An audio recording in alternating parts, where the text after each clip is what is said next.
রাজ্যের বাজেট যতই কমুক আমরা মাদ্রাসা শিক্ষাকে চূড়ান্তভাবে এগিয়ে নিয়ে যাব।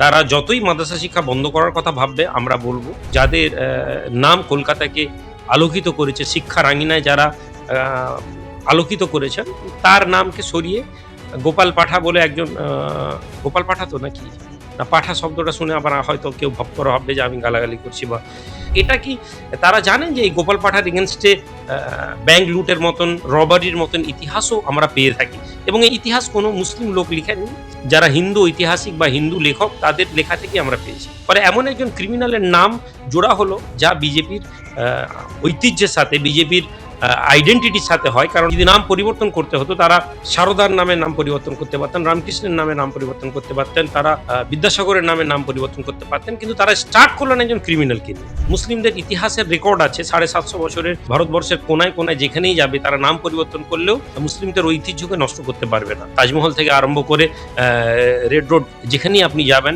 লালকেল্লা যেখানেই যাবেন, আমাদের ঐতিহ্য আছে। আমরা ইতিহাস তৈরি করি, মুসলিম জাতি ইতিহাস তৈরি করে। কেউ নাম পরিবর্তন করে সন্তুষ্ট থাকতে পারে, আমাদের সাথে কিছু নেই। যারা ক্রিমিনালদেরকে তাদের দলে নেয়, যারা সকালবেলা ক্রিমিনালদেরকে বলে এরা ক্রিমিনাল চোর, এদেরকে শাস্তি দেওয়া হবে, সন্ধ্যেবেলা এরা বিজেপির ওয়াশিং মেশিনে গিয়ে নাম হয়। হিন্দু জাতিকে অপমান করা হলো। এত বড় বড় মহান মনীষীরা হিন্দু জাতির মধ্যে থাকতে গিয়ে এমন একটা লোকের নাম করা হলো যার এগেনস্টে ক্রিমিনাল কেস ছিল। নাম পরিবর্তন করার টেন্ডেন্সি তো এটা শুধু না, এটা বিজেপির ঐতিহ্য।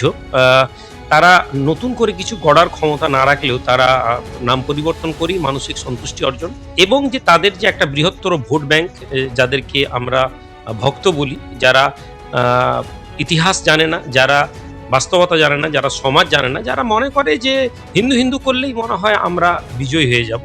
বিজেপি কোনোদিনই চাইতো না যে ভাঙড়ে এয়ারপোর্ট হোক, কেননা আমি ওই ভিডিওতেও বলেছি, মাইনরিটিদের ডেভেলপমেন্ট হবে এমন কোনো ডিরেক্ট ইনডিরেক্ট জায়গাকে বিজেপি আপ্রাণ চেষ্টা করবেন আটকে রাখার। একটি রাজ্য তারা পরিচালনা করবেন হিন্দুত্ববাদী এজেন্ডা নিয়ে। পশ্চিমবঙ্গ বিধানসভায় বাজেট, এবারে বাজেট অধিবেশনে দেখা যাচ্ছে যে সংখ্যালঘু দপ্তর এবং মাদ্রাসা শিক্ষা দপ্তরের যে বাজেট, সেই বাজেট গত বছরের তুলনায় প্রায় 61% কমানো হয়েছে। এটা নিয়ে কি বলবেন?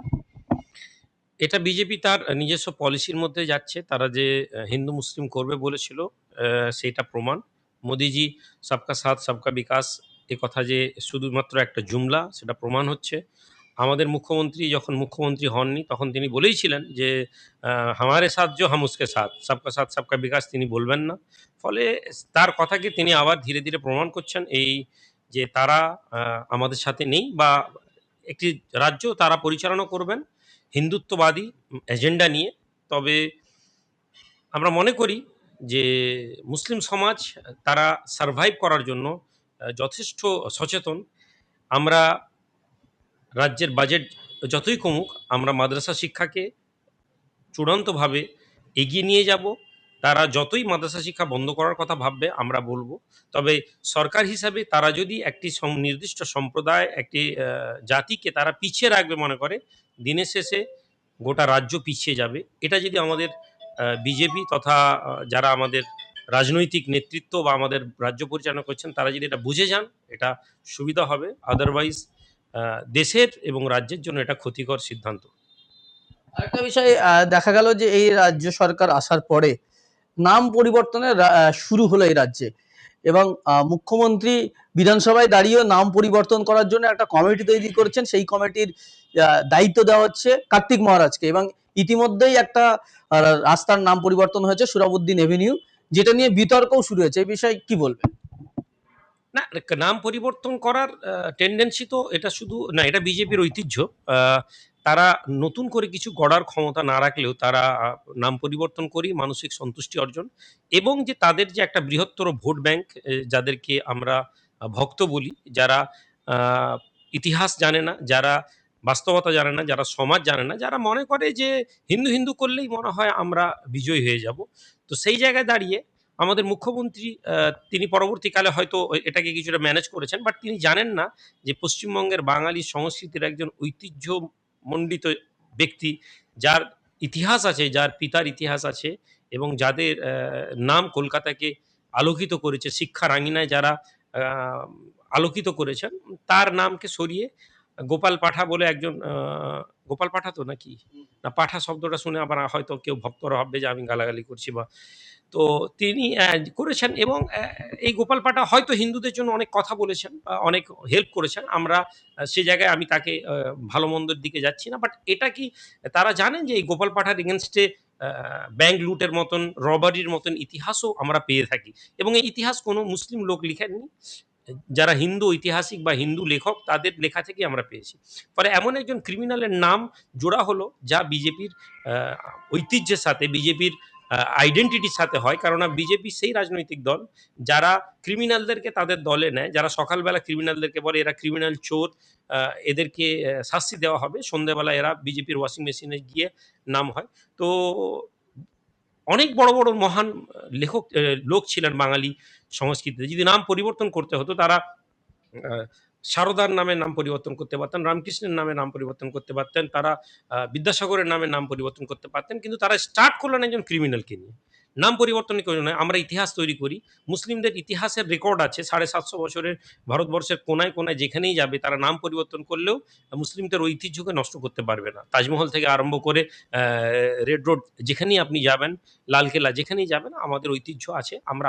আমরা ইতিহাস তৈরি করি। মুসলিম জাতি ইতিহাস তৈরি করে। কেউ নাম পরিবর্তন করে সন্তুষ্ট থাকতে পারে। আমাদের সাথে কিছু নেই। দুঃখ হচ্ছে যে হিন্দু জাতিকে অপমান করা হলো। এত বড়, বড় মহান মনীষীরা হিন্দু জাতির মধ্যে থাকতে গিয়ে এমন একটা লোকের নাম করা হলো যার এগেইনস্ট এ ক্রিমিনাল কেস ছিল। যাক এটা আমরা ভালো লাগছে যে হিন্দুত্ববাদী এজেন্ডা পশ্চিমবঙ্গে প্রতিষ্ঠিত হচ্ছে। আরো বেশি ভক্ত তৈরি হচ্ছে।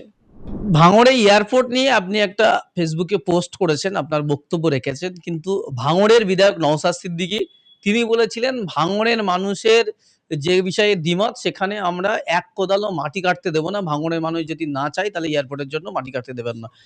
এই প্রসঙ্গে আপনি বললেন এয়ারপোর্ট হলে উন্নতি হতো। তো বিষয়টা কি বলতে চাইছেন? যেহেতু ভাঙড়ের বিধায়ক এটা বলেছেন এটা আমার জানা ছিল না এবং জানা থাকলেও আমি আমার ওপিনিয়ন থেকে সরব না। তবে অবশ্যই তিনি সেখানকার মানুষ তাকে ভোট দিয়ে জনপ্রতিনিধি বানিয়েছে। সেখানকার মানুষদের সেন্টিমেন্ট আমার থেকে তিনি হয়তো বেশি বোঝেন। আমি যে কনটেক্সট থেকে বলেছিলাম এটা মনে হয় বুঝতে বা বলতে বুঝতে পারা যায়নি বা অনেকে হয়তো পুরো ভিডিওটাই দেখেনি। আমি শুধু ভাঙড়ের নাম নিইনি। ওখানে আমি বলেছিলাম সেটা প্রয়োজন হলে ক্যানিংও হতে পারে। ভাঙড় যেহেতু পাইলট প্রজেক্ট হিসাবে তৃণমূল এটাকে ঘোষণা করেছিল। ফলে সেই জায়গাটাকে সরিয়ে আমরা ওটাকে ক্যানিংয়েও নিয়ে যাওয়া যেত। আমি সম্ভবত গোসাবার নামও বলেছিলাম। অ্যাকচুয়ালি পুরো সুন্দরবনকে প্রজেক্ট করে কথা বলা হয়েছিল। আর দেখুন আ এলাকার মানুষদের সেন্টিমেন্ট সবসময় মুসলিমদের বৃহত্তর অংশ তো এটা ভেবেইছে যে তৃণমূল আ মুসলমানদের জন্য ভালো ছিল। আজকে সেই মুসলমানরা আজকে তৃণমূলের কথা বলছেন। তো এলাকার মানুষেরা কি বলছে এটা বড় কথা নয়। যারা লিডারশিপ দিচ্ছেন তাদের দূরদর্শিতা এবং দূরদৃষ্টি যদি না থাকে তাহলে কমসে কম এগিয়ে যাওয়া যাবে না। আমি আবার বলছি আজকে কলকাতা এয়ারপোর্টের সংলগ্ন রাজারহাট এলাকাগুলোকে আপনি যদি দেখেন, সেখানে আজকে মুসলিমদের অর্থনৈতিক পরিকাঠামো অনেক স্ট্রং। আজ থেকে এয়ারপোর্ট হওয়ার আগে ২০ বছর আগে নিউ টাউন এলাকাতে মুসলিমদের অর্থনৈতিক সেই ছোট, ছোট বাড়ি, টিনের চাল ছিল।